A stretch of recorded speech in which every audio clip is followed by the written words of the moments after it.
Okay. Good evening to all. நம்ம இன்னைக்கு யாரை பற்றி பார்க்க போகிறோம்னா யூஜிடிஆர்பியோட சிலபஸ் தான் நம்ம பார்க்க போகிறோம். இன்றைக்கி நம்ம பார்க்க போகிறது நிறைய ஹெல்த் சிலபஸ் கொடுத்துருக்காங்க, நிறைய மல்டிபிள் சிலபஸ் இருக்குது. நமக்கு வந்து we have a time to complete the portion. So daily நம்ம வந்து ஒரு டாப்பிக்கை ஒரு ரைட்டரை பற்றி ஒரு 3 நாள் 2 நாள் படித்தா போதும். இது என்னோட வே ஆஃப் கன்வர்ஷன் உங்களுக்கு கொடுக்குறேன். இன்னும் நீங்கள் மோர் டீட்டெயில்ஸ் வேணும் அப்படின்னா நீங்கள் எனக்கு கமெண்ட் பண்ணுங்கள், நான் உங்களுக்கு ஃபர்தராக அதை பார்க்குறேன். ஸோ நம்ம இப்போ இது யாரை பற்றி பார்க்க போகிறோம் அப்படின்னா ரெஸ்டரேஷன் மொனார்ச்சை பற்றி பார்க்க போகிறோம். ஏன் நம்ம ரெஸ்டரேஷன் மொனார்ச் பார்க்குறோம் அப்படின்னா நம்ம இன்றைக்கி யாரை பற்றி பார்க்குறோன்னா த ஏஜ் ஆஃப் ட்ரைடனை பற்றி பார்க்க போகிறோம். ட்ரைடன் யார், என்ன ஏது எல்லாமே பார்க்க போகிறோம். ஸோ ட்ரைடன் நம்ம பார்க்கணும் அப்படின்னாவே வெறும் ட்ரைடனோட ரைட்டிங்ஸை மட்டும் பார்த்தா பத்தாது. அவருடைய எராவோட அவரோட ஏஜோட பேசிக் நாலேஜ் நம்ம கையில் இருந்தால் மட்டும்தான் we can connect some things and we can give the nice answer even though if they ask some difficult questions-னாலும். ஸோ நம்ம ரெஸ்டரேஷன் எரா அப்படிங்கிறத நம்ம பார்க்க போகிறோம். இது எப்போ ஸ்டார்ட் ஆகுதுன்னு பார்த்தீங்கன்னா 1660 ரொம்ப வருஷமாக இது வந்து ஆட்சி பண்ண ஒரு குரூப் தான். இப்போது ரெஸ்டரேஷனுக்கு முன்னாடி வரைக்கும் ஆகட்டும், Elizabethan எரா and then Jacobian, கேர்லன், Cromwell, இவங்க எல்லாருமே வந்து எப்படி இருந்தாங்கன்னா அவங்க இருந்த மொனார்ச்சுக்கும் இன்னைக்கு இப்போ ரெஸ்டரேஷன் ஏஜ் டைமில் வந்து சார்ல்ஸ் செகண்டுக்கு இருந்த மொனார்ச்சும் நிறைய டிஃப்ரென்ஸ் இருந்தது. அப்படி என்ன டிஃப்ரென்சஸ் இருந்துச்சுன்னு பார்த்தோம் அப்படின்னா ரெஸ்டரேஷனுக்கு முன்னாடி வந்து கிராம்வெல் பீரியட் இருந்திருக்கு. அந்த கிராம்வெல் பீரியட் தான் நம்ம என்ன சொல்ல வரோம்னா ஏஜ் ஆஃப் பியூரிட்டன்ஸ் சொல்ல வராங்க. கிராம்வெல் யாருன்னு பார்த்தீங்கன்னா ஒரு ஸ்ட்ரிக்டான ஒரு கிங்காக தான் இருந்திருக்காரு. பக்கா பியூரிட்டன்ஸ்க்கு ரொம்ப சப்போர்ட் பண்ண ஆரம்பிச்சிருந்தாங்க. இன்னொன்று பியூரிட்டன்ஸ் எல்லாருமே என்டர்டைன்மெண்ட் எல்லாம் எதுவுமே இருக்கக்கூடாதுன்னு சொல்லி 24/7 வந்து அவங்க கடவுளோட இறையாண்மையில் தான் முக்கியத்துவம் கொடுத்துருந்தாங்க.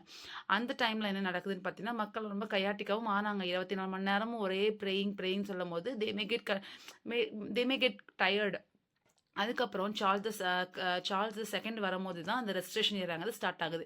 இவர் எப்படி இந்த மொனார்ச்சுக்குள்ளே வந்தார்னு பார்த்தோன்னா ஆலிவர் கிராம்வெல் வந்து ஒரு பயங்கரமான ஸ்ட்ராங்கான ஒரு ஆளாக இருந்தாலும் சில பல காரணனால அவரும் பதவி விட்டு விலகி போயிடுறாரு, இறந்தும் போயிடுறாரு. அதுக்கு அடுத்து ரிச்சர்ட் கிராம்வெல் வராரு. ரிச்சர்ட் கிராம்வெல் வந்து ஆலிவர் கிராம்வெலுக்கு ஸ்ட்ராங்கான்னு கேட்டால் கண்டிப்பாக கிடையாது. அந்த டைமில் சார்ல்ஸ் செகண்ட் வந்து ஃப்ளீ ஆயிருப்பார். அவங்க அப்பாவை கொண்டுட்டு தானே ஆலிவர் கிராம்வெல் வராரு.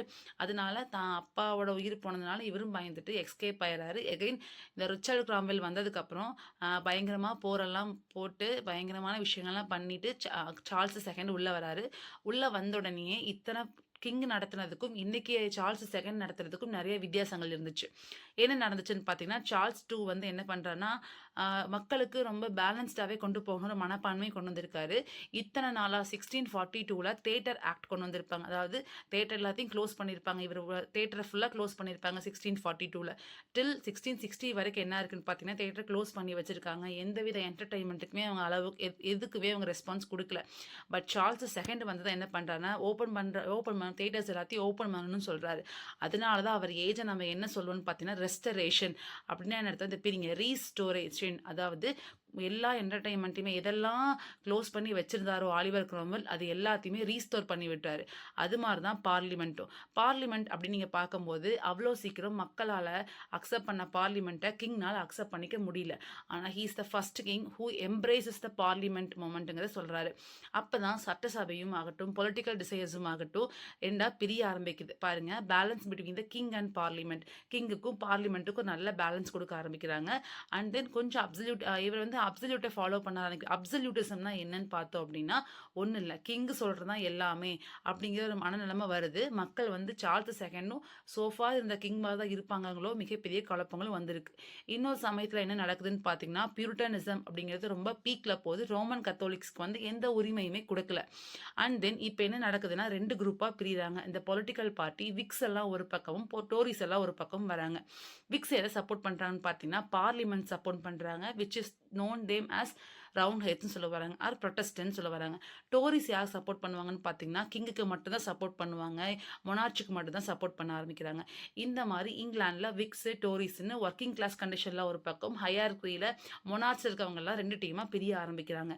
ஸோ அப்போ என்ன நடக்குதுன்னு பார்த்தீங்கன்னா இங்கிலாந்து ஃபுல்லாக ப்ரொட்டஸ்டானிசம் அதிகமாக இருக்குது, விச் மீன்ஸ் பியூரிட்டானிசமும் ரோமன் கத்தாலிக்குக்கும் சில மத ரீதியான வித்தியாசங்களும் இருக்குது. அண்ட் தென் என்ன ஆகுதுன்னு பார்த்தீங்கன்னா இங்கிலாந்து ஃபுல்லாகவே கத்தோலிசத்தையே அழிக்கணுங்கிற ஒரு முடிவுக்கு அவங்க கொண்டு வர ஆரம்பிக்கிறாங்க. இப்படி தான் இந்த கதை நடக்க ஆரம்பிக்குது. அதுக்கடுத்து என்ன நடக்குதுன்னு பார்த்தீங்கன்னா, இவரு ஆட்சிக்குள்ள வராரு. நெறைய ட்ராமால முன்னேற்றம் வருது. என்னதான் ட்ராமாஸ்ல கொண்டு வந்தாலும், இவர் வந்து இத்தன நாளா கிராம்வெல் டைம்ல பூட்டி இருந்த ஒரு என்டர்டெயின்மெண்ட்லாம் திடீர்னு ஓப்பன் பண்ணி விடும்போது, மக்களுக்கு அந்த லைஃப் ஸ்டைல்ங்கிறது அவங்களால எல்லாமே பார்த்து பழகுறதுனால, எல்லாமே ஓவர் எக்ஸாகரேஷனா தான் இருந்தது. லைக் இப்போ ஒரு ட்ராமா எடுத்துட்டீங்க அப்டின்னா, ஒரு கண்ட்ரி வைஃப்னு ஒரு ட்ராமா எடுத்துட்டீங்கன்னா கூட ரொம்ப வல்கரா, ரெஸ்டரேஷன் ட்ராமாஸ் நீங்க எடுத்துட்டீங்கனாவே, அதில நெறைய கிரிட்டிசிசமும் வர ஆரம்பிச்சிருக்கு. ரொம்ப பெஸ்ட்டாவும் இருந்தது, ரொம்ப வொர்ஸ்ட்டாவும் இருந்தது. Because what is the reason அப்படிங்கும்போது என்டர்டைன்மெண்ட்டை க்ளோஸ் பண்ணி வச்சுட்டு திடீர்னு ஓப்பன் பண்ணி விடும்போது மக்களுக்கு வந்து அந்த கண்ட்ரோலிங் மேனர் இல்லாததுனால தான் அதுக்கப்புறம் சார்ல்ஸ் செகண்ட்ங்கிறது என்ன பண்ணுறாருன்னா ஓகே தேட்டருக்கு நம்ம ஒரு ஆக்ட் கொண்டு வரணும் அப்படின்னு சொல்லி லைசன்சிகள் ஆக்டையும் அவர் கொண்டு வர ஆரம்பிக்கிறாரு. லைசன்சிங்கல் ஆக்ட் அப்படின்னா இந்த விஷயங்களை தான் நம்ம காட்டணும், இந்த விஷயத்த காட்டக்கூடாதுங்கிற ஒரு ஃபஸ்ட்டு லைசன்சிங் ஆக்டை கொண்டு வர ஆரம்பிக்கிறாரு. இப்படி வந்துட்டு இருக்கும்போது நாடு நல்லா போயிட்டு இருக்கு. சார்ல்ஸ் டைமில் பேலன்சிங் அதை கொண்டு போயிட்டு இருக்காரு. அந்த டைம் இவரோட கெரியர்ல நிறைய முக்கியமான விஷயங்களும் நிறைய பொலிட்டிக்கல் கண்டிஷன்ஸும் வர ஆரம்பிக்குது. டச் வார் நடக்குது 1665ல. இந்த இயர் உங்களுக்கு கேட்க வாய்ப்பு இருக்கு.